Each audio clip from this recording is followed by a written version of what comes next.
E o bruxismo nos traz grandes desconfortos. Umas dores aqui, olha, na região do maxilar.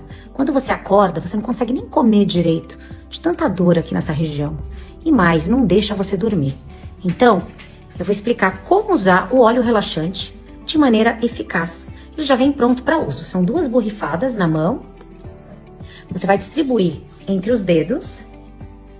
Vai identificar o ponto que está doendo mais.